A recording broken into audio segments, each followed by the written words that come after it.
Welcome back to another one of your Flip Lectures. Today we're going to talk about changes in domestic policy as well as cultural conflicts from 1964 to 1990. And so to kind of start off, I want to talk a little bit about how domestic policy or government policy in America is going to change. So the president in the middle 60s, Lyndon Baines Johnson, his hero was Franklin Delano Roosevelt. And so he set out with an ambitious plan called the Great Society that was meant to build on the idea of the New Deal.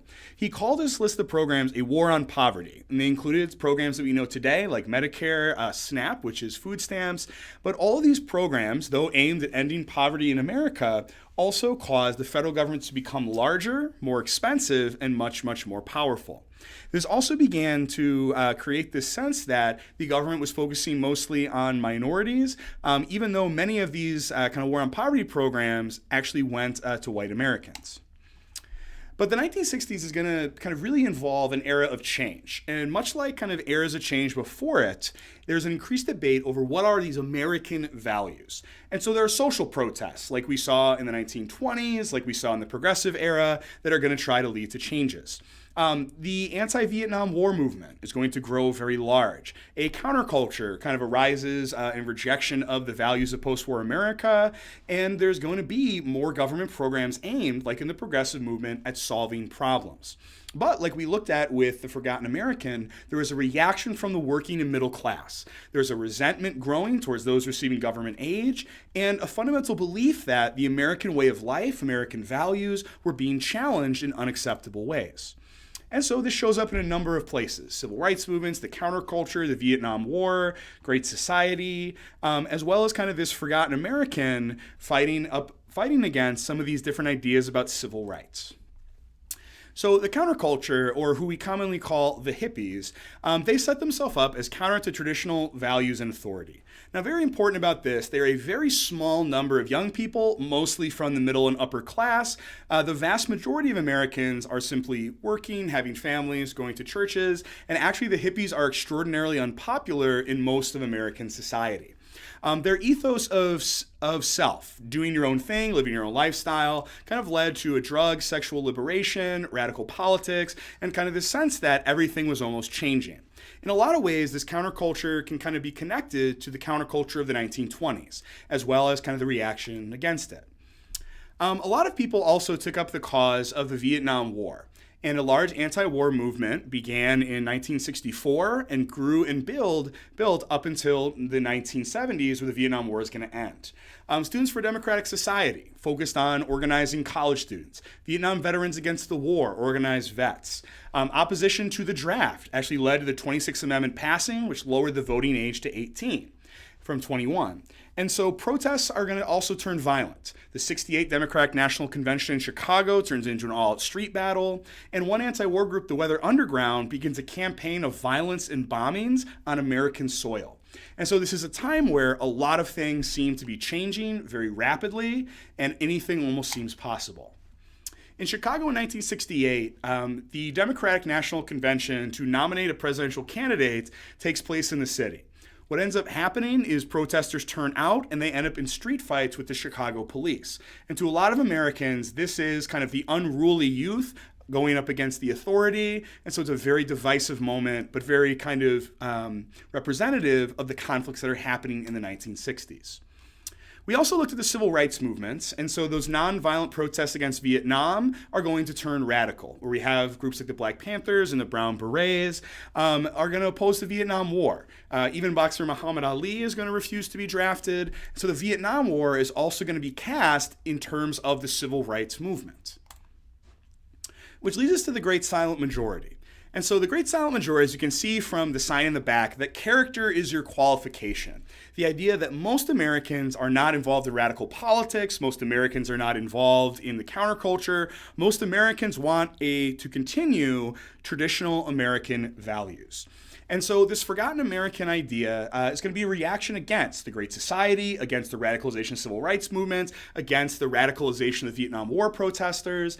And so in large numbers, white working class workers are going to leave the New Deal coalition under Roosevelt and are going to leave the Democratic Party and start to move towards a more conservative Republican Party that speaks to what they believe is their interests. And so this all culminates in several political campaigns, but it is a very old script that was also used by our current president, Donald Trump. And so Richard Nixon is elected on this platform of the Great Silent Majority, and he sets out to restore traditional America. So ultimately, what we end up with is a divided states of America that really is still playing out today. You have traditional values versus kind of these new changing attitudes about relationships, gender, race. You have radical anti-war protesters versus those that might oppose the Vietnam War, but still do not want violence in their streets and want the police to maintain law and order. There is also this culture war between the hippies and the youth and the working class that feels like they're kind of privileged and throwing away their kind of American birthrights. There's also going to become increased controversy over welfare programs, over middle-class workers versus those receiving benefits. And of course, race is going to become tied into all of this. And so even though civil rights means that legally kind of race is going to become less of an issue, it is going to be tied into conflicts now over government programs and a resentment at a perceived preference for minority workers. In a lot of ways, kind of this racism is going to play out throughout the 70s, 80s, 90s, and arguably into today.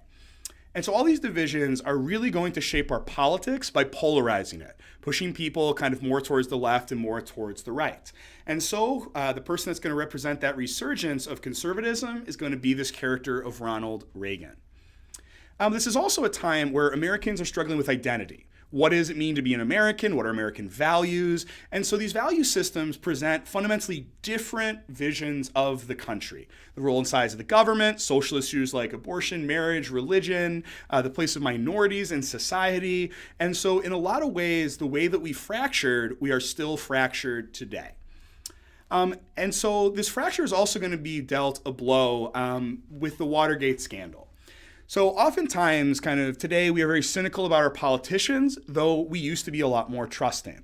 But Watergate is going to be kind of one of these black marks on the presidency that is never really going to heal.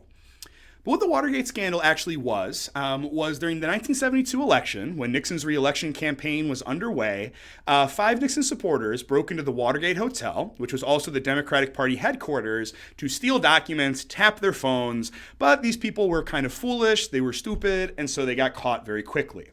And they were linked to the Nixon campaign. At first, Nixon denied any involvement because he said that he didn't know anything. So the story dies down for a while. But a couple of investigative reporters from the Washington Post, Bob Woodward and Carl Bernstein, are going to uncover more and more of this scandal, and it's going to launch a government investigation into seeing whether or not the president was involved in a burglary and phone tapping of his political opponents. Which leads us to this very important thing, the Nixon Tapes. And so Richard Nixon, it turned out, recorded almost every conversation that he had in the White House on tape. Investigators from the Congress obviously wanted to see those tapes in order to prove what Nixon knew or didn't know about Watergate and when he knew it. But Nixon claimed something called executive privilege, saying that he did not have to hand over his tapes to law enforcement, the Supreme Court, or Congress because all White House conversations are confidential because he is the president. However, the Supreme Court did weigh in on this and said that the only things a president does not have to produce as evidence would be things that dealt with national security. And so it's a very important precedent as we talk about presidential power today that the president is not above the law. But once the tapes come out, it ends up being revealed that Nixon knew not about the break-in, but about the cover-up. And so because he knew about the cover-up, impeachment is going to happen in April of 1974. He's going to be formally charged and is going to stand trial in the Senate. And so rather than have the country play that out, on August 9th of 1974, Nixon resigns, citing the fact that America needs a full-time president. And so Richard Nixon becomes the first president in our history to resign the presidency, and his vice president, Gerald Ford, would take over at a very uncertain time in American history. But ultimately, the impact of Watergate is big. and that's why I like this political cartoon. It really represents kind of a loss of faith in the presidency and government, kind of a rise of distrust of our leaders and cynicism about the offices in which they hold. But this also brought about a series of new laws, campaign reform, procedures for investigating government officials. And so as we look at Watergate, we use it to kind of talk about every single scandal, where almost everything is a something gate these days, going back to kind of this original big scandal. Well, other things are happening in this era as well. In 1973, the Supreme Court ruled in Roe v. Wade that the Constitution protects a woman's right to seek an abortion. Well, what this kicks off, as you guys well know, is one of the biggest cultural fights that we're going to have in our country's history. It's going to play out from the 70s up until now, and if you read the newspaper, it is still playing out every day. So again, it is a clash of values, it is a clash of cultures, it is a clash of kind of what we believe about the United States. Some other issues that have become very, very prevalent: pollution and smog. Kind of 70 years after industrialization, this is the smog over New York City. You can see that in the background, you can barely see its skyline, so this becomes a major, major issue. And so once it becomes an issue in culture. Silent Spring by Rachel Carson basically is going to put out this idea that we could potentially ruin kind of life and our habitat on the planet. Dr. Seuss's The Lorax challenges people to kind of use less and recycle and like not waste the earth. And so all this kind of is going to culminate in the 1970s with the passage of the Clean Air and Water Act and the creation of the Environmental Protection Agency. Today, as we face issues of climate change, we are still debating these ideas about our economy and our environment and the world in which we all have to live. So as far as popular culture goes, the 1970s are going to be characterized by something called the Me Decade. And so the Me Decade is going to be this search for self-fulfillment, kind of narcissism, that a lot of people are going to say was a result of the failure of the political movements of the 1960s. A lot of large political movements happened in the 1960s. For a lot of people, change doesn't come rapidly enough, or change doesn't come at all. And so because of that, people are going to feel lost, confused, and they're going to turn to self-help in order for them to try to find a way forward. With scandals, economic crises, Vietnam, gas rationing, Americans want to look inward as opposed to outward. And so a new age movement starts with new religions being created, self-help seminars, therapy becomes much more widespread as Americans turn from kind of the social activism of the 60s to kind of the internal focus of the 70s. But a couple other large things are going to happen in the media. Mary Tyler Moore becomes the first unmarried professional woman to be on television, and so she's going to normalize that for a generation of Americans. All in the Family features a two-generational American household where the dad, Archie Bunker, is kind of this old racist who learns throughout the course of the show that really like his thoughts just come from ignorance and not from anything else. And so in the 70s, like some issues are coming up. They're starting to be dealt with. The Jeffersons in Good Times. For the first time, you see whole black families on TV, not just as supporting characters, but as the main characters. And so this is a large step forward when we talk about civil rights and culture. Also, too, like the disco era, kind of very, very representative of the 1970s. It's about me dancing in my fancy clothes. It's fun, it's superficial, and that kind of is the ethos of the 70s. A lot of people have made comparisons to the Me Decade of then, to the Me Decade of today. And so every new generation, guys, gets a label. And so I'm not sure whatever that label is going to mean for you. And so ultimately, guys, the 70s is going to set up for more major changes. Americans are going to turn to a new president, divisions are going to deepen, and the Me Decade is going to turn into a decade of indulgence.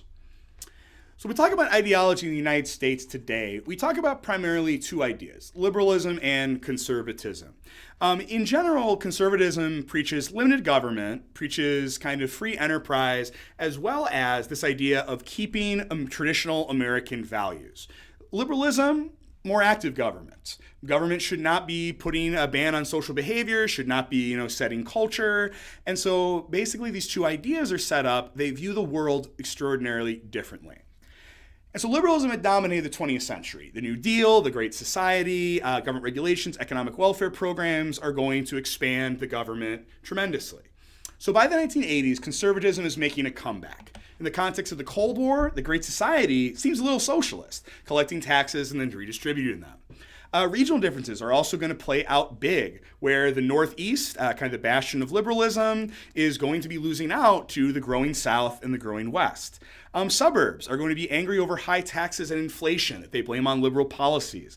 And religious Americans are going to turn to conservatives to retain those traditional values that they believe make America great.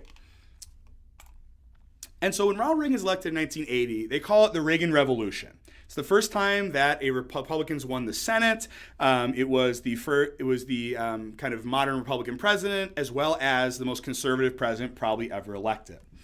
So he wins big in 1980. Jimmy Carter had been weakened extraordinarily by the Iran hostage crisis, the OPEC embargo, and others.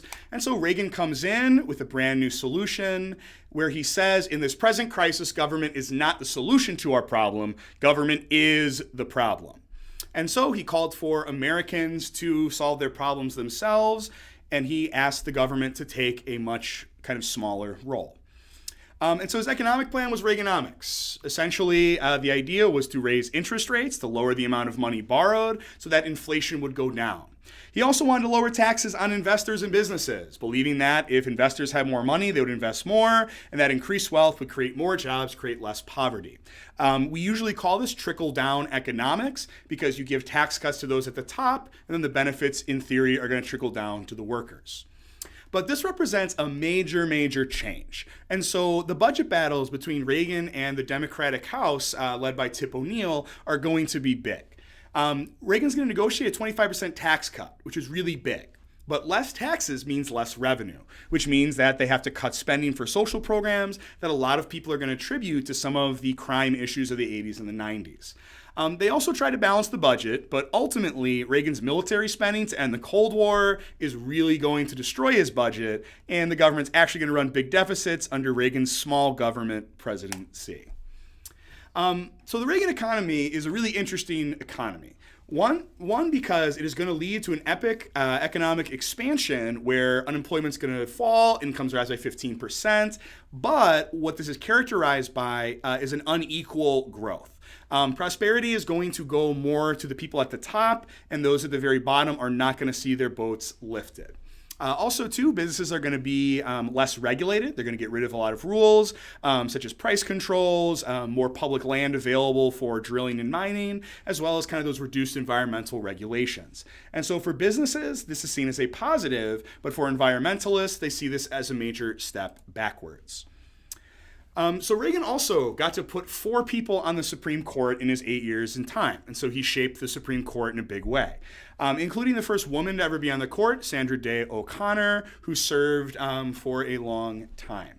Also put on the court William Rehnquist, Antonin Scalia, and Anthony Kennedy, 2 of which are still on the court today.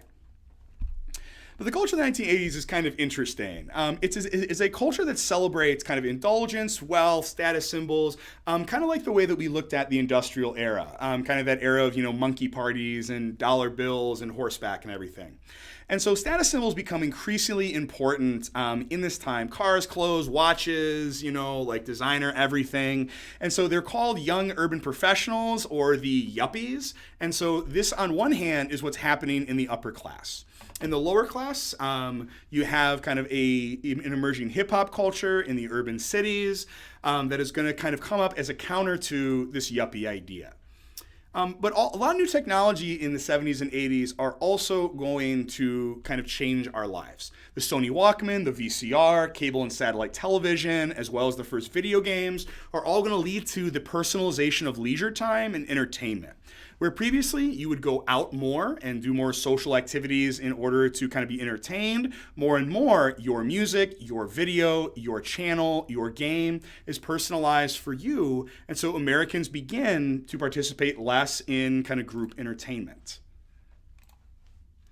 The invention of MTV kind of is a great example of this idea of cable, of targeting certain demographics, the first video games. And so what this does is it connects us more to ourselves and connects us to our technology, but it connects to each other less. In the 1980s, in television and film, the decadence really shows up. The most popular show is Dallas. It's about unscrupulous oil barons. But you also have The Cosby Show. And regardless of Bill Cosby, it's a very, very significant show. It's America's most popular sitcom, and it features a black family. And so in a lot of ways, people looked at The Cosby Show as kind of a major step forward for race in America in the 1980s. However, the 1980s weren't all they were cracked up to be. Although we look at this time through, economics, and it seems kind of very good, it was actually a time of incredible poverty in a lot of places. Drug abuse and alcohol abuse are going to rise incredibly in the 1980s, leading to the drinking age itself being raised to 21. There was a Just Say No campaign launched against drug abuse, and there was a major, especially crack epidemic in American cities. This here is a subway in New York City. You can kind of see all the people that are sleeping there. And so there's a massive crime wave in the 80s that people think is really going to jeopardize the future of the country. There is an AIDS epidemic that breaks out across the country, and the government's largely going to ignore it. Homelessness is going to rise to levels had not been seen before, like the Great Depression. And so all of this stuff means that there really is kind of a flip side to the prosperity of the Reagan era. And so Americans are encouraged to just say no to drugs as drug violence becomes an increasingly fixture in the cities. The crack epidemic swept across America, jeopardizing lives, ruining families. The AIDS epidemic came up in the 1980s as well, where you have whole communities that are being affected in large ways.